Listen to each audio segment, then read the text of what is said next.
Bonjour et bienvenue sur SkillsTechNet, mon nom est Rodrigue Diaki. Nous allons voir aujourd'hui la configuration d'une banque de données VMFS dans une infrastructure VMware vSphere. Notre présentation va s'articuler autour de 4 grands points. Premièrement, nous allons voir ce que c'est une banque de données. Ensuite, je vais vous présenter notre architecture de déploiement. Troisièmement, nous verrons les spécifications techniques des serveurs que nous allons utiliser au cours de cette démonstration. Et enfin, au quatrième point, nous allons passer à la configuration pratique d'une banque de données sur un hôte ESXi 6.5. Alors, qu'est-ce qu'une banque de données? Les banques de données ou data store en anglais sont des conteneurs logiques propres à chaque périphérique de stockage. Elles sont caractérisées par une partition et des volumes formatés selon un certain système de fichiers. Une seule banque de données ne peut reposer sur plusieurs systèmes de fichiers différents. Donc, cela signifie qu'une banque de données ne peut pas être VMFS, être NFS en même temps. Ensuite, chaque banque de données est représentée par une seule LUN. Donc, LUN signifie Logical Unit Number, donc en français, numéro d'unité logique. Donc, c'est l'identifiant qui permet de caractériser de façon unique notre unité de stockage. Il faut également dire que les banques de données sont créées sur des unités de stockage. Donc, ça peut être des unités de stockage de type SAN, de type NAS, de type DAS, etc. Donc, sur chaque unité de stockage, vous avez la possibilité de créer plusieurs banques de données que vous importez dans votre infrastructure VMware ESXi afin d'y stocker des machines virtuelles. Il existe différents types de banques de données.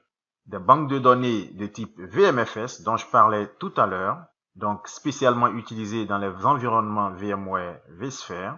Il existe aussi des banques de données qui permettent de faire un mappage brut entre les machines virtuelles et le volume en question. Et enfin, des banques de données de type NFS utilisées avec des NAS. Il existe également des limitations avec les banques de données. C'est qu'une banque de données utilise un seul système de fichiers. Il est également possible de créer jusqu'à 256 banques de données de type VMFS dans une infrastructure VMware vSphere et 8 banques de données de type NFS par système. Notre architecture de déploiement est donc celle-ci. Elle est constituée d'un hôte ESXi que nous avons déjà configuré dans la vidéo précédente, d'un serveur DNS que nous avons également appris à configurer lors de la vidéo VMS 007 dans la partie Microsoft et également d'un système de stockage constitué d'un logiciel appelé FreeNAS que nous avons également configuré lors de la mise en œuvre de notre cluster sous Hyper-V dans la partie Microsoft. Donc la référence est la vidéo VMS 016. Vous pourrez donc vous référer à ces différentes vidéos pour comprendre comment est-ce que le DNS se configure et comment installer par exemple le logiciel FreeNAS pour en faire une unité de stockage. C'est donc sur notre unité de stockage que nous allons créer 2 disques qui seront utilisés comme banque de données dans notre hôte ESXi. Voilà. Voici donc comment se présente notre architecture de déploiement. Alors, voici les spécifications techniques des serveurs que nous allons utiliser au cours de ce déploiement. Nous avons donc notre serveur DNS dont nous avons parlé tout à l'heure. Vous avez son nom FQDN, son adresse IP et la capacité de son disque et sa RAM. Nous avons notre hôte ESXi, son nom d'hôte, son adresse IP, sa RAM et sa capacité disque. Et nous avons notre unité de stockage constituée du logiciel FreeNAS, son nom d'hôte, son adresse IP, sa capacité mémoire et il sera constitué de 3 disques, un disque de 8 Go qui va être son disque système et 2 disques que nous allons créer sur l'unité de stockage, donc 2 volumes que nous allons utiliser comme banque de données dans notre hôte ESXi. La configuration de notre banque de données va donc se faire en 3 phases. Premièrement, nous allons configurer les différents paramètres de notre serveur DNS afin que notre hôte ISXi et notre unité de stockage puissent communiquer avec le système DNS pour la résolution des noms d'hôtes, bien sûr. Deuxièmement, nous allons configurer le logiciel FreeNAS que nous avons déjà appris à installer dans la vidéo VMS 007. Et enfin, troisièmement, nous allons configurer notre banque de données dans notre hôte ISXi 6.5. Alors, l'objectif de la configuration des banques de données, c'est justement de pouvoir créer des machines virtuelles plus tard sur notre hôte ISXi et les stocker sur cette banque de données qui se trouve sur notre unité de stockage. Globalement, c'est donc comme ça que fonctionne une architecture de virtualisation. Les machines virtuelles ne sont pas stockées sur les hôtes, mais sont stockées sur des unités de stockage. Donc, FreeNAS va nous permettre de configurer ces unités de stockage que nous allons importer dans l'hôte ISXi, et ce sont ces unités-là justement qui vont constituer les banques de données sur lesquelles nous allons stocker les machines virtuelles. Alors, cette architecture va nous servir plus tard parce que l'objectif, c'est d'arriver à configurer un cluster dans l'infrastructure VMware vSphere. Nous partons donc tout de suite avec la mise en œuvre de notre banque de données. Nous voici donc dans notre environnement VMware Workstation. Nous avons ici nos trois périphériques que nous allons utiliser au cours de cette démonstration. Donc, le serveur DNS configuré sous Windows Server 2012 R2, notre système de stockage FreeNAS qui tourne sur un logiciel appelé FreeNAS Linux, et nous avons notre hôte ISXi que nous avons déjà configuré ici. Nous allons donc tout de suite commencer avec les configurations au niveau du serveur DNS. Je vais donc m'authentifier sur mon serveur. Alors, ce que je vais faire ici, c'est de déclarer les noms d'hôtes FQDN, bien sûr, de notre unité de stockage et de notre hôte ISXi dans notre système DNS. Je vais donc dans Outils, je clique sur DNS. Et ici, dans la zone de recherche directe, qui a été déjà configurée, bien sûr, je rappelle encore une fois que la configuration du DNS a été déjà présentée dans la vidéo VMS 007 dans la partie Microsoft. Donc ici, je vais simplement me contenter d'ajouter des enregistrements de ressources de type A qui font référence à notre unité de stockage et à notre hôte ISXi. Donc, dans la zone de recherche directe, je vais faire un clic droit, Nouvel hôte, et je vais ajouter notre unité de stockage dont le nom d'hôte sera san, et le nom FQDN, bien sûr, sera san.skills.local, puisque notre nom de domaine, c'est bien skills.local. Et l'adresse IP, telle que nous l'avons vu dans les spécifications des serveurs, sera donc 192.168.17.25 pour notre unité de stockage. Voilà, j'ajoute donc l'unité de stockage et je vais maintenant ajouter mon hôte ISXi. Je fais donc clic droit encore et le nom FQDN, ou du moins le nom d'hôte de mon serveur ISXi sera ISXi hôte 1. Donc le nom FQDN devient ISXi hôte 1.skills.local. Là, son adresse IP est 192.168.17.20. Et je fais ajouter un autre. Voilà. Terminé. Voilà, donc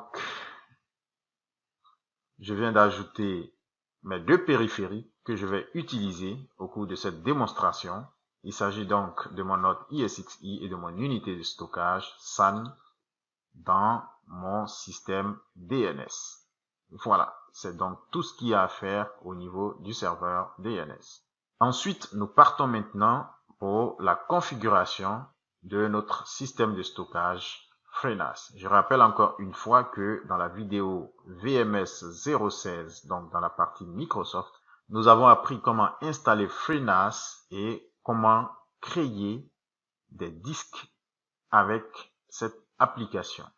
Nous allons néanmoins reprendre la partie concernant la création des disques que nous allons utiliser pour la création de nos banques de données dans notre hôte ESXi. Je vais donc me connecter tout de suite sur mon système de stockage FreeNAS grâce à cette adresse IP 192.168.17.100.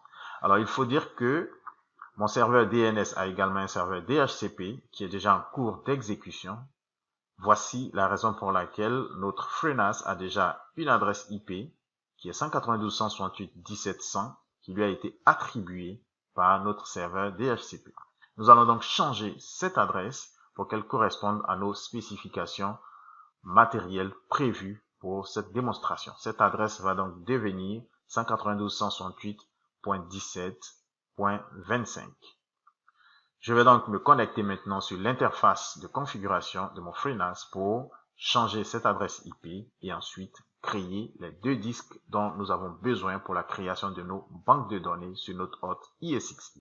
Je vais donc lancer mon navigateur et taper l'adresse IP de mon SAN qui est 192.168.17.100. Voilà. Je tape le mot de passe.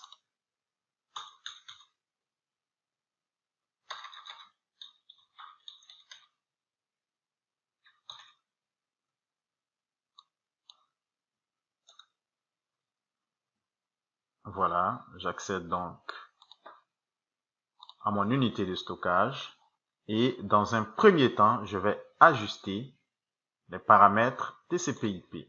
Voilà, donc le nom d'hôte, comme nous l'avons déclaré dans notre DNS, c'est bien SAN et le domaine c'est skills.local.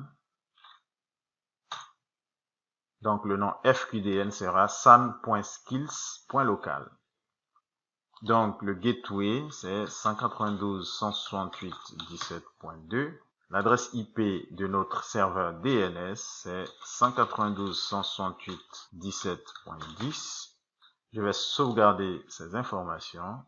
Ensuite, je vais créer une interface qui aura l'adresse IP souhaitée pour notre unité de stockage. Je vais donc faire Add Interface. Alors, l'interface qui sera utilisée, c'est donc IE0 et le nom de l'interface sera NIC1 et son adresse IP sera 192.168.17.25 comme nous l'avons dit. Et le masque de sous-réseau sera un /24. Voilà. Et ici, dans alias, je vais mettre pratiquement les mêmes informations. Voilà. /24. Et je fais OK. Donc, ici, je suis en train de changer l'adresse IP 100 que nous voyons ici pour qu'elle devienne 25. Donc, évidemment, quand les services réseau seront redémarrés, je vais perdre la connectivité avec mon SAN. Je clique donc oui. Voilà. Donc, les mises à jour ont été effectuées avec succès. Ici, le système est en train de charger les nouveaux paramètres que je viens de configurer. Voilà. Donc, ici, il me dit une erreur est survenue, ce qui est bien normal puisque notre système de stockage n'a plus l'adresse 100. Il faudra donc que je me reconnecte pour continuer ma configuration.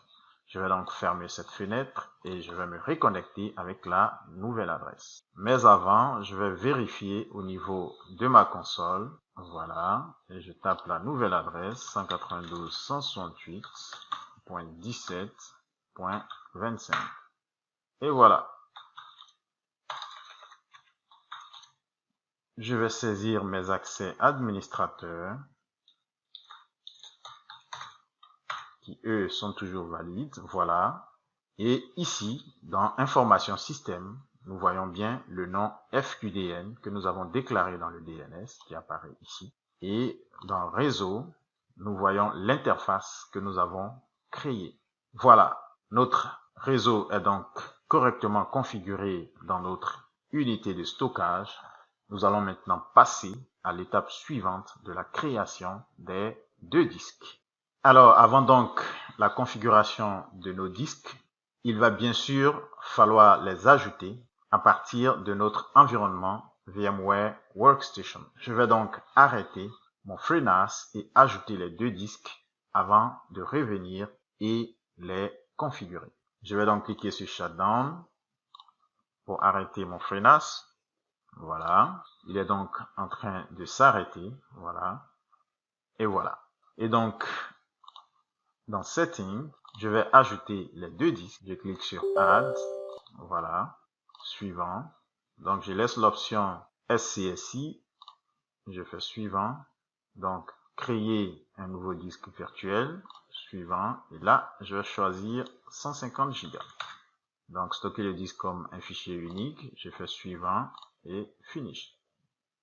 Je rappelle juste que cette manipulation, nous l'avions déjà faite dans la vidéo VMS 016. J'ajoute le second disque. Voilà. Donc 150.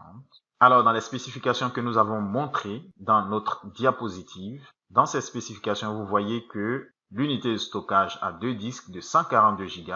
Mais oui, c'est bien 142 Go parce que au départ, nous ajoutons des disques de 150, mais avec la création des volumes, une partie des 150 est utilisée par les fichiers système, donc il va nous rester 142 Go que nous allons utiliser pour créer nos banques de données. C'est pourquoi dans les spécifications, vous ne voyez pas 150, mais vous voyez plutôt 142, ce qui est bien normal.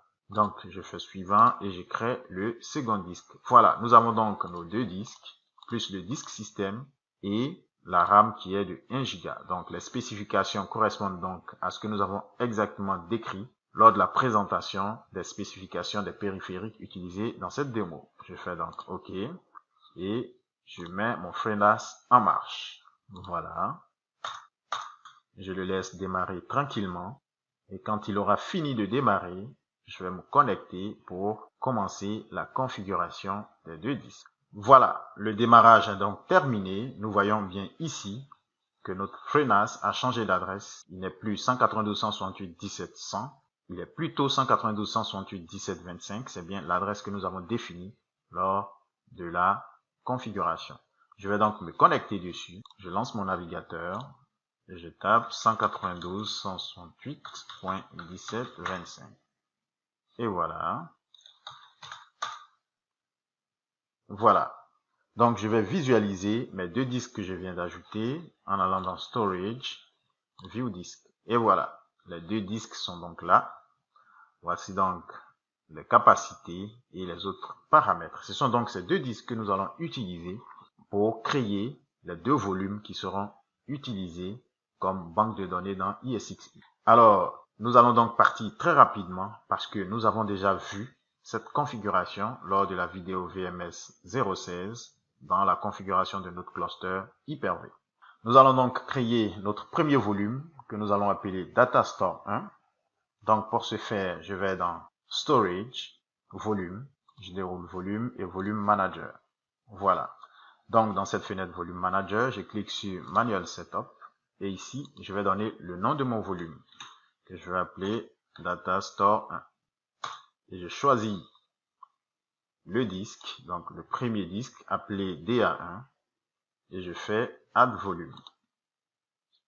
Voilà, donc le volume vient d'être créé, nous le voyons ici. Ensuite, je retourne dans Volume Manager, je fais Manual Setup et je crée le second volume que j'appelle Datastore 2. Je choisis donc le deuxième disque et je fais Add Volume. Et voilà, j'ai donc mon second volume ici. Je vais maintenant monter les deux volumes. Je vais d'abord commencer par le premier volume appelé Datastore 1. Donc, je vais dérouler le Datastore 1 et cliquer sur Change Permission. Et ici, le système Unix est déjà coché par défaut. Et donc, nous allons le laisser tel quel parce que notre système VMware utilise un système Linux. Donc, cette option nous convient parfaitement. Je vais donc cliquer sur Change. Voilà. Et ensuite, je vais partir sur le deuxième volume. J'ai fait Change Permission, donc Unix déjà coché. Je clique sur Change. Et voilà, mes deux volumes sont donc montés. Je vais maintenant passer à la configuration de l'iSCSI. Alors, pour la configuration de l'iSCSI, nous allons créer ce qu'on appelle un portal groupe et ensuite, je vais ajouter l'initiateur iSCSI. Donc, je vais dans Service, je cherche iSCSI, voilà, et ensuite, dans Portal, je clique sur Add Portal, voilà. Donc, dans Comment, je vais mettre le nom du portal que je vais appeler Storage et je fais OK.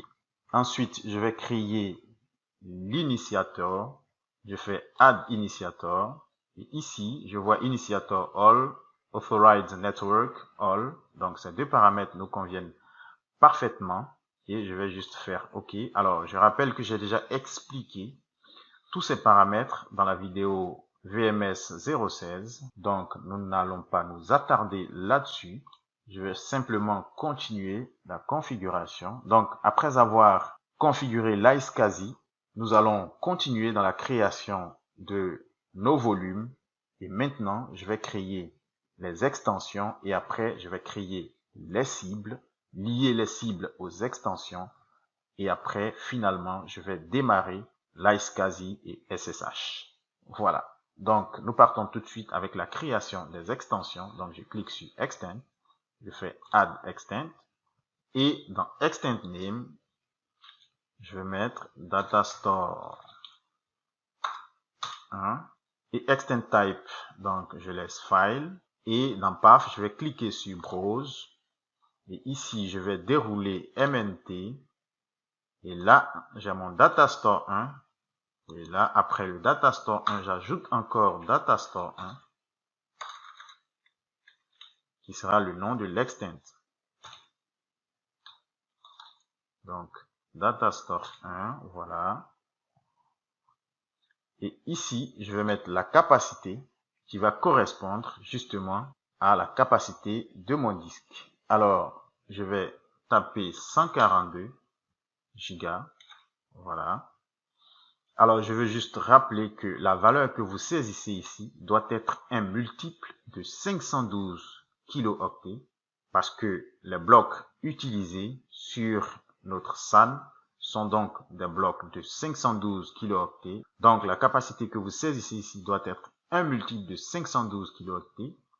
Sinon, vous aurez un message d'erreur. Donc, si vous prenez une plus grande capacité, veillez à ce que cette capacité soit un multiple de 512 kilooctets. Donc, après avoir saisi ma capacité, je fais OK. Voilà. Je fais encore Add Extend pour le deuxième disque et je mets le nom. Donc, Datastore 2. Je fais Browse et ici, je choisis Datastore 2. Datastore 2 et je choisis la même capacité 142 gigaoctets. Je fais OK. Voilà, je viens donc de créer mes deux extensions et maintenant je vais créer également mes deux cibles. Je vais donc dans Target, je fais Add Target et dans Target Name, je mets encore Datastore 1 et je viens dans Portal Group. Je choisis le Portal Group que j'avais créé. Et dans Initiator, je choisis l'initiator numéro 1 que j'avais également créé. Et ici, vous voyez la capacité du bloc logique qui est bien de 512 kilooctets. Vous pouvez le changer, mais lorsque vous le changez, il faut que la capacité que vous avez choisie précédemment puisse être un multiple de la valeur que vous prenez ici. Je fais donc OK. Voilà. Je vais créer le deuxième target qui va s'appeler évidemment Datastore 2. Voilà, je choisis le même portal group, le même initiator, et ici je fais OK. Et voilà, je viens donc de créer mes extensions et mes cibles appelées target. Je vais maintenant lier ces deux éléments, les extensions et les targets, afin de former mes deux disques. C'est donc la dernière partie. Je viens donc dans l'onglet Associated Target, je fais Add Target Extend et je déroule Target, je prends Datastore 1, je déroule Extend, je prends également Datastore 1, je fais OK. Je fais la même chose pour Target Datastore 2 et Extend Datastore 2. Je fais OK. Et voilà. À ce stade, nos disques sont donc créés. Il nous reste maintenant à démarrer iSCSI et SSH. Alors, iSCSI, c'est donc le protocole qui va piloter les disques et SSH, c'est le protocole qui nous permet de nous connecter à notre FreeNAS en utilisant WinSCP. Alors, vous verrez tout à l'heure pourquoi nous allons activer SSH. Donc, je vais dans Service et dans Contrôle Service, je clique sur Démarrage de SSH. Voilà, SSH a démarré. Ensuite, il faut impérativement que iSCSI démarre. Sinon, nous ne pourrons pas utiliser les disques. Bon, voilà, iSCSI n'a pas démarré.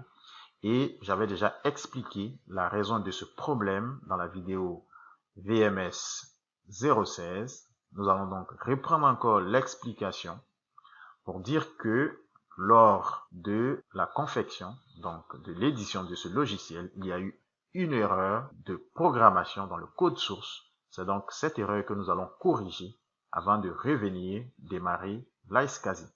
C'est pourquoi j'ai démarré SSH. Je vais pouvoir me connecter au logiciel FreeNAS qui a été développé sous Linux, bien sûr.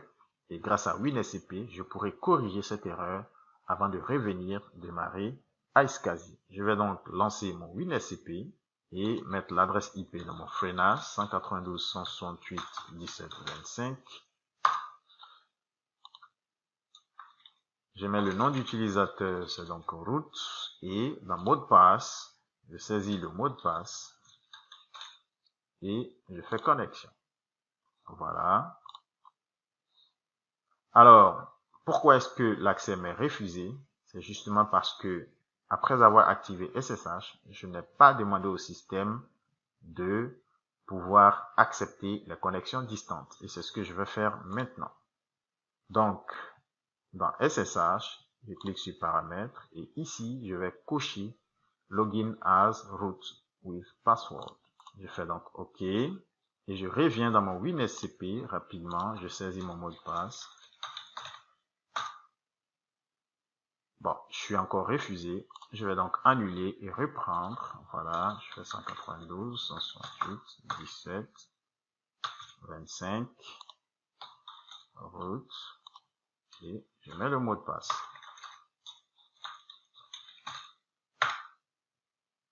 Et voilà. Maintenant que je suis connecté dans mon FreeNAS, je vais rapidement chercher les lignes où se trouve l'erreur, les corriger avant de démarrer mon iSCSI. Donc, je vais dans User.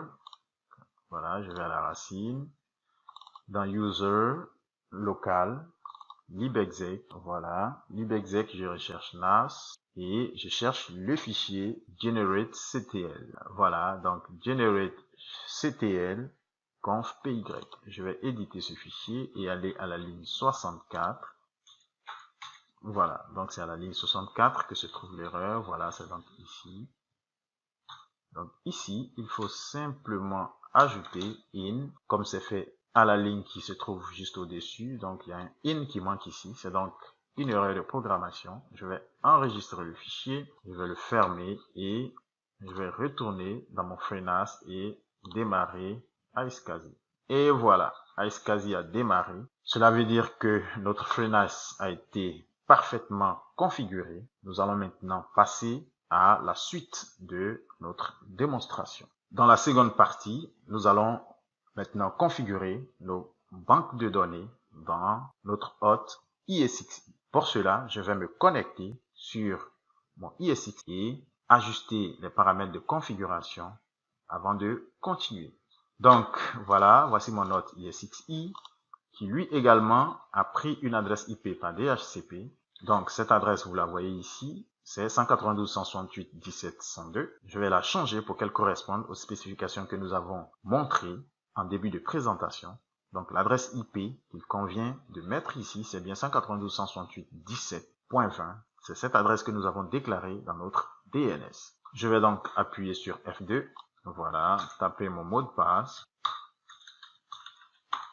Voilà, et partir dans les paramètres de configuration réseau.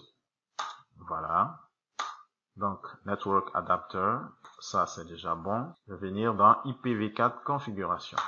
Voilà. Donc ici, je vais choisir adresse IP statique. Voilà. Et là, je vais justement changer l'adresse IP en mettant 20. Le masque de sous-réseau correspond. Le gateway correspond. Et je vais appuyer sur Entrée. Ensuite, je vais configurer le DNS. Voilà. Donc, le hostname, c'est donc ESXi hot1.skills.local. Je fais OK. Et je viens dans suffixe DNS. Voilà, skills.local, ce qui est bon. Je fais Entrer. Et je vais retourner à la page précédente après avoir sauvegardé ces configurations, bien sûr. Alors, je rappelle juste que ces manipulations, nous les avons déjà vues à la vidéo précédente. Je veux dire la vidéo VM003, dans laquelle nous avons montré comment configurer les paramètres de notre hôte ISXi. Et ici, je vais tester les paramètres réseau que je viens de définir. Voilà, nous allons donc pinguer notre gateway, ensuite pinguer notre DNS, et après, résoudre le nom d'hôte. Je fais donc Entrer et le test va démarrer. Alors, dans la vidéo VM003, le test avait échoué sur l'adresse IP du serveur DNS et sur la résolution. Alors, maintenant, nous voyons que le test est fonctionnel parce que le DNS existe et il a été bel et bien configuré. Voilà, le test est donc concluant. Je peux donc fermer cette fenêtre. Voilà, notre hôte ISXi est parfaitement configuré. Je vais maintenant me connecter dessus avec le vSphere Web Access. Je vais donc lancer mon navigateur, voilà, et entrer l'adresse IP de mon hôte ISXi. Donc, c'est 192.168.17.20. Voilà. Et voilà. Je mets donc root, et ici, je saisis le mot de passe de mon hôte ISXi. Voilà. Et voilà. Je suis donc connecté sur mon hôte ISXi dans une très belle interface que j'apprécie particulièrement. Voilà. Et ici, nous voyons bien sûr que nous utilisons une version d'évaluation. Et dans stockage, voilà, j'ai un Datastore 1 qui n'a rien à voir avec nos Datastore que nous venons de configurer et que nous allons utiliser maintenant. Ici, il s'agit du disque local de notre ISXi. Alors, que va donc-il se passer? Il va falloir créer une carte réseau iSCSI qui va communiquer avec notre système de stockage FreeNAS que nous venons de configurer. Nous allons donc commencer par créer ce qu'on appelle ici un NIC VM kernel. Je vais donc dans Mise en réseau. Je clique sur NIC VM kernel. Voilà. Et ajouter une NIC VM kernel. Et dans ce formulaire, dans Nouveau groupe de port, ici, donc, je vais saisir iSCSI 1 comme nom de nouveau groupe de port. Commutateur virtuel, c'est donc un vSwitch 0 qui est utilisé par défaut. Et ici, dans paramètres IPv4, je vais cliquer sur statique. Et là, je vais mettre l'adresse IP de notre interface iSCSI. Ce sera donc 192.168.17.21. Le masque de sous-réseau, c'est 255.255.255.0. Donc, la pile TCP/IP par défaut. Et je vais cliquer sur Créer. Voilà, notre interface iSCSI a été donc créée. Et je vais partir maintenant dans Stockage. Et dans Stockage, je vais cliquer sur Adaptateur et configurer iSCSI. Je vais cliquer sur Activer. Voilà. Et dans ce formulaire, je vais cliquer sur Ajouter une cible dynamique.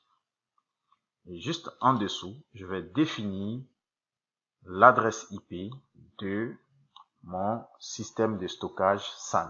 Donc, l'adresse IP sera donc 192.168.17.25. Et je clique sur Enregistrer la configuration. Et voilà. À ce stade, notre hôte ISXi rentre en communication avec notre système SAN et importe les disques physiques sur l'hôte ISXi. Pour les visualiser, nous allons donc cliquer sur Périphérique et voilà, nous voyons nos deux disques qui ont été importés correctement avec les différentes capacités 142 Go, 142 Go. Et nous allons maintenant passer donc à la création des banques de données en cliquant simplement sur banque de données. Et ici, je vais cliquer sur nouvelle banque de données. Alors, voici donc les trois options de banque de données dont nous avons parlé en début de présentation. Nous avons ici le système VMS que nous allons utiliser parce que notre système de stockage est un SAN. Si c'était un NAS, nous aurions utilisé NFS. Donc, je fais suivant. Je vais donner ici le nom de ma première banque de données que je vais donc appeler banque 1. Voilà. Et je choisis le premier disque que voici pour la banque numéro 1. Donc, voici les deux disques que nous avons ajoutés. Je fais suivant. Je vais donc utiliser la totalité de ce disque pour la création de cette banque. Ici, on peut choisir la version du système de fichiers VMFS. Je choisis donc VMFS 6. Je fais suivant pour terminer. Oui. Et là, il va m'ajouter la banque 1 que je viens de créer. Je vais également créer la seconde banque. Voilà, que je vais appeler banque 2. Alors, vous n'êtes pas obligé de créer deux banques. C'est juste que je veux pouvoir stocker des machines virtuelles dans la banque 1 et d'autres machines dans la banque 2. Donc, cela dépend entièrement de mon architecture. Voilà. Donc, je choisis la seconde banque, je fais suivant, suivant et terminé. Voilà. Il va également m'ajouter la seconde banque. Voilà. Donc, nous venons de créer nos deux banques que nous utiliserons donc plus tard pour le stockage de nos machines virtuelles. Et je rappelle que ces deux banques se trouvent sur notre système de stockage externe qui représente notre SAN que nous avons configuré à partir du logiciel Linux FreeNAS. Voilà. Ainsi donc s'achève notre présentation. Nous avons effectivement créé nos deux banques et les banques sont en cours d'exécution sur notre hôte ISX. Merci donc de nous avoir suivis. Et si vous avez des questions au sujet de cette présentation, vous pouvez donc nous écrire à l'adresse info@skills-technet.com et nous nous ferons le plaisir de vous répondre. Merci donc de nous avoir suivis et à très bientôt pour de nouvelles présentations.